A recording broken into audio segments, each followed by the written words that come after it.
काठमाडौँको नयाँ पार्टीमा 1.5 ताले घर कतिमा जम्मा 1,35,00,000मा पाउनुहुन्छ है। इमर्जेन्सी 15 दिनभित्र बिक्रीमा राख्नु भएको छ, त्यो पनि सरर 20 फुटे बाटोमा भूकम्प पछाडि बनेको घर। यति राम्रो घर रहेको छ कि तपाईँहरू हेर्नुभयो भने ढुक्कले लगानी गर्नुहुन्छ। तपाईहरुलाई यो घरको बारेमा सम्पूर्ण जानकारी दिने छु। यो भिडियो अन्तिमसम्म हेरेर साथ दिनु होला है त। आजको बिक्रीमा रहेको घर यही नै हो। तपाईलाई जस्ताको तस्तै देखाउँदैछु, हेर्न सक्नुहुन्छ। टक्क यो अगाडिको फेस पूर्वतिर फर्केको एकदमै राम्रो चिटिक्कको भित्र हेर्नुहुन्छ भने बंगला टाइपको बनाउनु भएको छ। तपाईहरु आफै भिजिट गर्नुस् हैन, तपाईलाई चित्त बुझ्छ।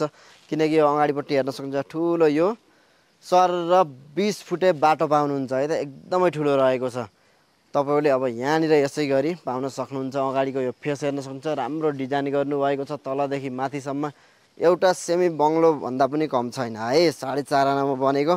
अब यहाँदेखि तपाईहरुले पाउनुहुन्छ यो पार्किङ स्पेस है त। यहाँनिर तपाईहरुले ठूलो हाइसम्म राख्छु भन्दा मिल्ने स्पेस रहेको छ। सानो दुईवटा नै गाडी अड्छ। ठूलै एउटा गाडी मज्जाले राख्न सक्नुहुनेछ भने 24 घण्टा हेर्नुस् न, 24 घण्टा मूलको पानी सरर आउँछ। यहाँनिर वाटरफल टाइपको हेर्न सक्नुहुन्छ, धारो रहेको छ। तपाईलाई जस्ताको तस्तै देखाउँदैछु है।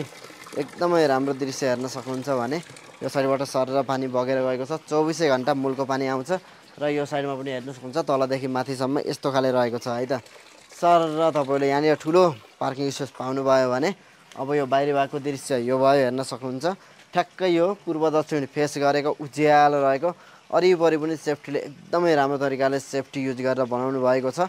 अब तपाईलाई यो घरको भित्रतिरको दृश्य पनि देखाउने छु, हेर्दै गर्नुस् के कस्तो छ, सबै जानकारी दिनेछु है त। तपाईले यो पार्किङ स्पेस हेरिसक्नुभयो भने अगाडिको दृश्य पनि हेरिसक्नुभयो। यहाँनिर हेर्न सक्नुहुन्छ मजाले झर्ना पाउनुहुन्छ। तपाईले खानेपानीको धारा आउँछ 24 घण्टा। यसै गरी हेर्न सक्नुहुन्छ सफा पानी आउँछ।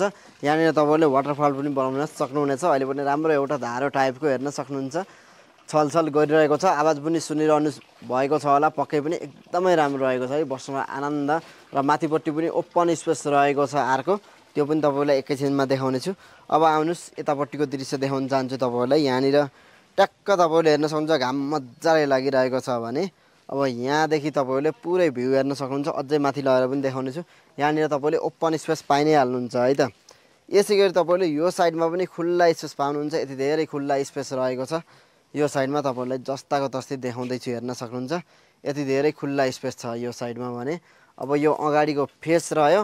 तपाईलाई यहाँनिर भित्रतिरका रुमहरुको दृश्य के कस्तो छ त्यो पनि देखाउने छु है त। अब आउनुस् तपाईलाई यो घरको भित्रतिरको रुमहरु के कस्तो छ सबै जानकारी देखाउने छु है त। ल हेरौँ है त अब कस्तो छ। ल आउनु सरर आउँदा बित्तिकै यहाँनिर तपाईले ठूलो साइजको यो लिभिङ रुमको स्पेस पाउनुहुन्छ। एकदमै ठूलो साइजको रहेको छ, हेर्न सक्नुहुन्छ है। डेकोरेसन पनि एकदमै राम्रो गर्नुभएको छ। यो साइडदेखि ल्याएर हेर्न सक्नुहुन्छ, यो साइडदेखि र्याकदेखि ल्याएर कम्बिनेसन पनि एकदमै राम्रो मिलेको छ। यो साइडमा हेर्न सक्नुहुन्छ भने यो साइडमा हेर्न सक्नुहुन्छ है। अब तपाईले ट्याक्क यो साइडमा तलदेखि माथिसम्म आहा नि यसै गरी तपाईले यो लिभिङ रुमको दृश्य हेरिसक्नुभयो भने माथि फल सिलिङको दृश्य पनि हेर्न सक्नुहुन्छ। एकदमै राम्रो युज गर्नुभएको छ भने अब तपाईलाई बेडरुम तर्फ लगेर जानेछु। यो साइडमा एउटा मजाको ठूलो स्पेस बेडरुम पाउनुहुन्छ तपाईले। यस्तो खाले रहेको छ र माथिको फल सिलिङको दृश्य हेर्न सक्नुहुन्छ। अगाडि झ्यालहरु रहेको हुँदा एकदमै उज्यालो रहेको छ। घाम बिहानदेखि बेलुकासम्म भित्रै रुम भित्रै आउँछ है त। अब यसै गरी तपाईले यहाँनिर किचन रुम रहेको छ, त्यो पनि देखाउँदैछु तपाईलाई। हेर्न सक्नुहुन्छ यो किचन रुमको दृश्य रह्यो है त। जस्ताको तस्तै ल हेर्नुस्, यो किचन रुमको दृश्य रह्यो। यो मोडुलर किचन रुम बनाउनु भएको छ। यस्तो खाले रहेको छ है त। यो डाइनिङ सेटअप, यो किचन सेटअप रह्यो। पछाडि पनि ओपन स्पेस रहेको छ। त्यहाँनिर ढोका पनि रहेको छ भने यो साइडमा अर्को बेडरुम रहेको छ है। यस्तो खाले हेर्न सक्नुहुन्छ। यो बेडरुम पनि निकै उज्यालो रहेको छ र पछाडितिर ढोका रहेको हुँदा ढोकाबाट पनि जान मिल्ने स्पेस रहेको छ, हेर्न सक्नुहुन्छ। उज्यालो चिटिक्कको यो बेडरुमको दृश्य पनि तपाईले हेरिसक्नुभयो। यही नै थियो यो बेडरुमको दृश्य पनि तपाईलाई देखाइसकेको छु भने यो साइडमा तपाईले किचन रुमको दृश्य पनि हेरिसक्नुभयो। यस्तो खाले किचन रहेको थियो भने यहाँनिर बीचमा पाउनुहुन्छ अर्को बेडरुम रहेको छ है। यो पनि एकदमै उज्यालो मिडियम साइजको बेडरुम रहेको छ, हेर्न सक्नुहुन्छ। जस्ताको तस्तै फल सिलिङको डेकोरेसन र पछाडिपट्टि झ्याल रहेको हुँदा एकदमै उज्यालो रहेको छ, हेर्न सक्नुहुन्छ। लगभग मैले भनिसकेँ तपाईलाई अघि नै सेमी बंगला टाइपको घर रहेको छ भनेको थिएँ नि। भित्री भागमा सेमी बंगला टाइपको घरको दृश्य तपाईले हेरिसक्नु भएको छ। पक्कै पनि मन पारिसक्नु भयो होला है त। अब यहाँनिरका तपाईलाई लगभग मैले रुमहरुको दृश्य देखाइसकेको छु भने यो साइडमा कमन टोयलेट बाथरुम पाउन सक्नुहुन्छ।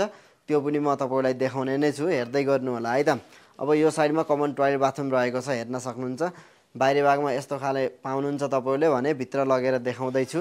भित्रको दृश्य पनि हेर्न सक्नुहुन्छ है त।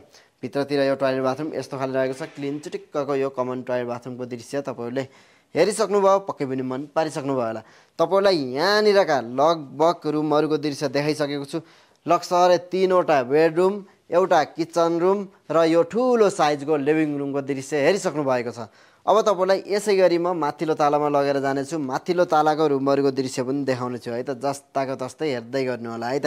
तपाईँले यहाँनिरका रुमहरूको दृश्य हेरिसक्नुभयो। अब आउनुहोस् माथिल्लो तालाको रुमहरूको दृश्य सबै जानकारी दिनेछु तपाईँलाई जस्ताको तस्तै है त। यो सिडी रह्यो, साइडमा राम्रो खाले रेलिङ युज गर्नुभएको छ भने हेर्न सक्नुहुन्छ। यो माथिपट्टि झुमरको डेकोरेसन, यो माथिको डेकोरेसन यस्तो रहेको छ भने यहाँ आउँदा बित्तिकै यो साइडमा वालपेपर हेर्न सक्नुहुन्छ होइन। कलरको कम्बिनेसन एकदमै राम्रो युज गर्नुभएको छ र यसै गरी यो साइडमा हेर्न सक्नुहुन्छ तपाईँहरूले यहाँनिर है त। अब यहाँदेखि हेर्न सक्नुहुन्छ तपाईँहरूले यस्तो खाले यो रुम रहेको छ। उज्यालो चिटिक्कको यो एउटा बेडरुमको दृश्य तपाईँहरूले पाउनुहुन्छ।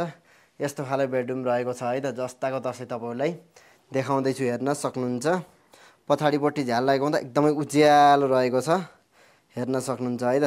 यस्तो खाले चिटिक्कको यो बेडरुमको दृश्य हेरिसक्नुभयो भने यहाँनिर अब बाहिरी भागको ओपन स्पेस हेरिसक्नुभयो र सिधै यहाँ कमन टोयलेट बाथरुम रहेको छ एउटा, हेर्न सक्नुहुन्छ। र यहाँ अगाडिपट्टि थोरै स्पेस पाउनुहुन्छ तपाईँले, यस्तो खाले रहेको छ है त। हल्का स्पेस, यहाँ बस्नलाई आनन्दले भ्यू हेर्न सक्नुहुन्छ। यस्तो खाले स्पेस पाउनुहुन्छ तपाईँले, एकदमै आनन्दको रमणीय ठाउँ, बस्नलाई निकै आनन्द रहेको छ भने अब यहाँदेखि तपाईँले यो भागदेखि भ्यू मजाले हेर्न सक्नुहुन्छ। चारैतिरको भ्यूको दृश्य है त। अब तपाईँलाई यति राम्रो घर तलदेखि माथिसम्म सबै देखाइसकेको छु। पक्कै पनि मन पारिसक्नुभयो होला, किन पनि लागिसक्यो होला है त। अब यो घरको बारेमा तपाईँलाई विस्तृत रूपमा सरल जानकारी दिनेछु, हेर्दै गर्नु होला। यति राम्रो घर तलदेखि माथिसम्म हेरिसक्नुभयो, वरिपरिको दृश्य पनि हेरिसक्नुभयो। यो घरको एक्ज्याक्ट लोकेसन भन्नुपर्दा ठ्याक्कै काठमाडौँ जिल्ला गोकर्णेश्वर नगरपालिका वार्ड नम्बर 2 नयाँपाटी सुन्दरी जल जाने हाइवे बाटोदेखि लगभग 1.5 किलोमिटरको दूरीमा रहेको 4.5 आना जग्गामा बनेको 1.5 ताले घर भूकम्प पछाडि बनेको सर 20 फुटे बाटो पूर्व दक्षिण फेस गरेको सबै कोठाहरू उज्यालो रहेको छ भने ठुलो पार्किङ स्पेस पाउनुहुन्छ भने माथिल्लो तालामा आउनुहुन्छ भने 2वटा रुम, तलपट्टि 5वटा रुम बराबरको स्पेस, कमन टोयलेट बाथरुम 2वटै फ्ल्याटमा रहेको छ भने 24 घण्टा खानेपानीको धारो आउँछ। अब घरधनीले इमर्जेन्सी 15 दिनभित्रमा जसरी भयो नि बिक्री गर्नु पर्यो प्रेम भाइ भन्दै हुनुहुन्थ्यो। त्यो हुँदाखेरि तपाईँलाई धेरै टाइम बाँकी छँदै छैन। यति राम्रो घर, पहिला 1 करोड 50 लाख भनेको घर अहिले 1 करोड 35 मै दिँदै हुनुहुन्छ। अब लिन चाहनुहुन्छ ढिला गर्दै नगर्नु, साइडमा नम्बर छ, कन्ट्याक्ट गरिहाल्नुहोस् है त। र केही नबुझेको कुरा छ भने तल कमेन्टमा लेखेर होला भन्दै आजलाई बिदा हुन चाहन्छु। हस् त, नमस्ते, धन्यवाद। यहाँहरूको दिन समय राम्रोसँग जाओस्।